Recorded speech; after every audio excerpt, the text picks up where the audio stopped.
صوفی کیا ہے؟ علماء کے علاوہ کوئی نہیں جانتا، جو زیادہ پڑھے لکھے ہیں علماء کے قریب ہیں انہیں پتا ہے کہ صوفی کیا ہے۔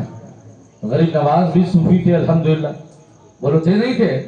ان علماء سے پوچھو، یہ اللہ والے انہوں نے اپنی زندگی کو اپنی رب کی بندگی میں فنا کر دیا۔ اسی لیے تو کہنے والے نے کہا ہے کہ فنا زندگی کر دو، عشق نبی میں بڑا لطف آئے گا پھر زندگی میں۔ جب اپنی زندگی کو آپ اللہ کی رضا کے لیے فنا کریں گے تو پھر زندگی آپ کی سب سے بہتر ہو جایا کرتی ہے۔ میں نے جب کتابوں کو اٹھا کر کے دیکھا اور بزرگوں کی تاریخوں کو پڑھنا شروع کیا تو سمجھ میں آیا کہ جنہوں نے اپنی زندگی کو اپنے رب کی بندگی میں لگا دیا، دنیا کو بھلا دیا، وہ اللہ کی بارگاہ میں اللہ کے بہت قریب اور محبوب بندے ہو گئے۔ اور جنہوں نے دنیا میں رہ کر کے دنیا کا کام کرتے رہے، اپنا کام کرتے رہے، وہ اللہ کے بندے تو ہیں، رسول کے امتی تو ہیں، لیکن ان جیسے نہیں ہیں جنہوں نے اپنی زندگی کو اپنے رب کی بندگی میں لگایا۔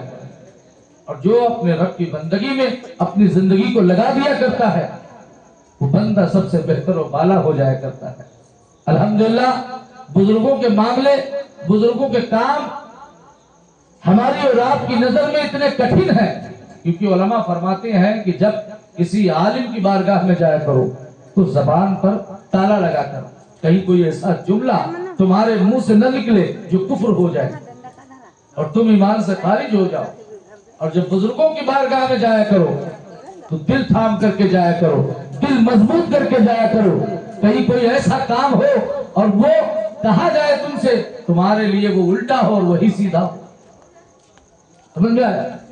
تو بزرگوں کے کارنامے الحمدللہ میرا رب جانتا ہے۔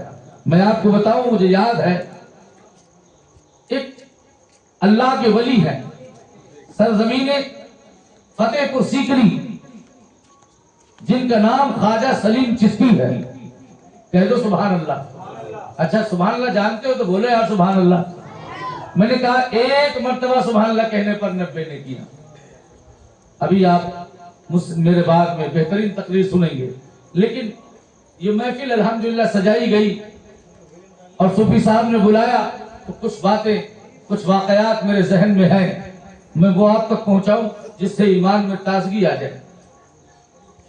اللہ کے ولی خواجہ سلیم چشتی ہیں، ان کا ایک مرید بالکل اڑیل، بڑا ضدی، آپ کی بارگاہ میں حاضر ہوا اور کہا حضور میں اجمیر جانا چاہتا ہوں۔ بولو یار سبحان اللہ۔ آپ لوگ اگر ساتھ دے دیں تو اچھا لگے گا۔ میں بہت لمبی چوڑی تقریر نہیں کرتا ہوں، بس اسی طرح سمجھاؤں دیہاتی لہجے میں کہ آپ کی سمجھ میں آ جائے، ہے نا؟ اور میں اور طریقے سے بولوں گا تو آپ کے سروں کے اوپر سے نکل جائے، پھر میرے سنانے کا مطلب کیا رہا۔ میں چاہتا ہوں کہ کوئی بات آپ کو بتائی جائے وہ آپ سمجھ جائیں۔ خواجہ سلیم چشتی کا ایک مرید آپ کی بارگاہ میں حاضر ہوا، کہا حضور میں اجمیر جانا چاہتا ہوں، مجھے اجازت دے دیجیے۔ تو آپ نے آنکھیں بند کی اور پھر کھولی، تھوڑی دیر کے بعد آنکھیں کھولی اور کہا کیا اجمیر جانا چاہتے ہو؟ کہا۔ آنکھیں بند کی اور کھولی، مسکرا کے ارشاد فرمایا کہ اگلے سال جانا، ابھی وقت نہیں آیا۔ پیر کا حکم تھا، ماننا پڑا، اپنے پیر کا حکم ماننا پڑا، بنا اجازت جا بھی نہیں سکتے، چلے گئے۔ جب 1 سال گزر گیا تو پھر خدمت میں حاضر ہوئے، حضور 1 سال گزر گیا، اجمیر جانا چاہتا ہوں۔ تو آپ نے پھر جو ہے آنکھیں بند کی اور کھولی، مسکرا کے ارشاد فرمایا جاؤ، ابھی وقت نہیں آیا، اگلے سال جانا۔ اب یہ پھر چلے آئے، پھر دھیرے دھیرے اپنا کام کرتے رہے، پیر کی خدمت کرتے رہے۔ جب وقت گزر گیا تو تیسرے سال پھر آئے کہ حضور 2 سال گزر گئے، اب مجھے اجمیر جانے دیجیے۔ آپ نے کہا ابھی وقت نہیں آیا، اگلے سال جانا۔ 3 سال ہو گئے، دھیرے دھیرے چوتھے سال میں جب مرید پہنچا کہ حضور کی بارگاہ میں جاؤں تو کیسے جاؤں، تو پہلے گیا بس کے پاس اور بس والے سے اپنا ٹکٹ وغیرہ کٹوایا اور سارا جھولا جھپڑا جو بھی تھا اسی میں لاد دیا، ٹکٹ لے لیا اور پیر صاحب کی بارگاہ میں پہنچا، کہا حضور میرا ٹکٹ ہو گیا، صبح کی بس ہے، مجھے جانا ہے، اجازت دے دیجیے گا۔ مانوں گا نہیں، اب چوتھی بار ہے، جاؤں گا ضرور۔ تو پیر نے کہا پھر روکا کس نے ہے؟ آنا اور اجازت لے کے جانا۔ سبحان اللہ، آنا اور اجازت لے کے جانا کہ ٹھیک ہے۔ صبح ہوئی، پیر صاحب فجر کی نماز پڑھ رہے تھے اور نماز سے فارغ ہوئے، جب تک وہ مرید وہاں نہیں پہنچا، اور جب نماز مکمل ہوئی تو پیر صاحب لوگوں میں بتیا رہے ہیں، بات چیت چل رہی ہے، گفتگو ہو رہی ہے۔ جب دیکھا یہ دوسرا والا خاص مرید آ ہی گیا دروازے پر، تو آنکھیں بند کر لی اور تسبیح پڑھنا شروع کر دیا۔ سبحان اللہ، تسبیح پڑھنا شروع کر دیا، وظیفہ پڑھنا شروع کر دیا۔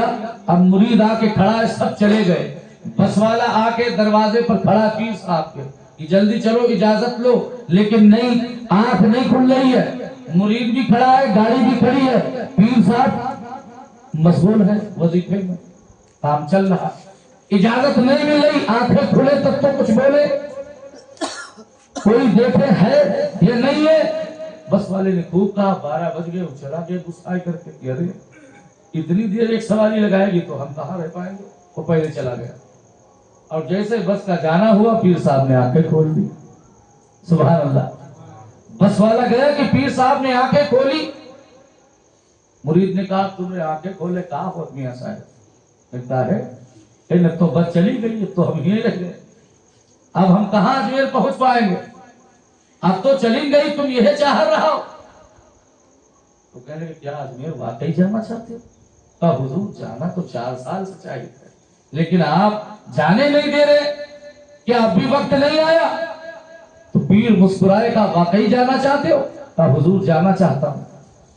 تو ایک خط، ایک پرچہ لیا اور اس پرچے پر اپنی انگلی سے سوال لکھے اور کہا یہ پرچہ لے جانا، اور اجمیر جب جانا تو اجمیر میں مسجد کی دیوار کے قریب میں ایک سفید داڑھی والے بیٹھے ہوں گے، ان کو یہ خط دینا اور اس کا جواب لانا۔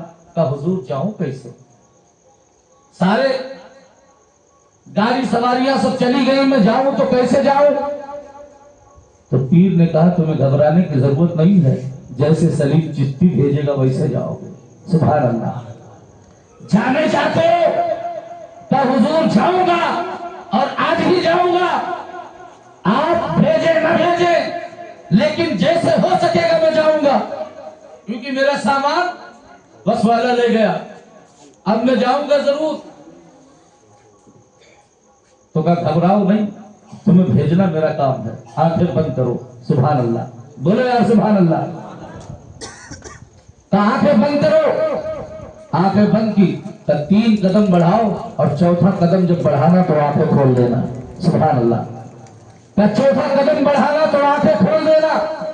جب چوتھا قدم بڑھایا، آنکھیں کھولی، تو مرید نے اپنے آپ کو اجمیر میں پایا۔ سبحان اللہ، جب اجمیر پہنچ گئے تو بڑے خوش ہو گئے کہ ارے میں تو چوتھے قدم ہی میں اجمیر آ گیا، اب ٹہلنا شروع کر دیا۔ ٹہلتے رہے، گھومتے رہے، تمام دیدار کیے، کئی بار گئے، آخر میں یاد آیا کہ میری جیب میں ایک خط ہے اور میرے پیر نے دیا تھا کسی کو، میرے ذریعے وہ خط لے کر کے فوراً پہنچے، دیکھا کہ مسجد کے قریب میں ایک اللہ والے ہے، اللہ والے موجود ہے، سلام کیا، جواب ملا، خط نکالا، کہا حضور یہ خط آپ کا، توجہ ہے، کہا حضور یہ خط آپ کا، خط لے لیا، پڑھا، مسکرائے، اور مسکرانے کے بعد اس کی دوسری طرف اپنی انگلی سے جواب لے لیا۔ سبحان اللہ، کہا لے جاؤ۔ کہا حضور آنا تو پتا ہے لیکن جانا نہیں پتا۔ کہا کیسے آئے تھے؟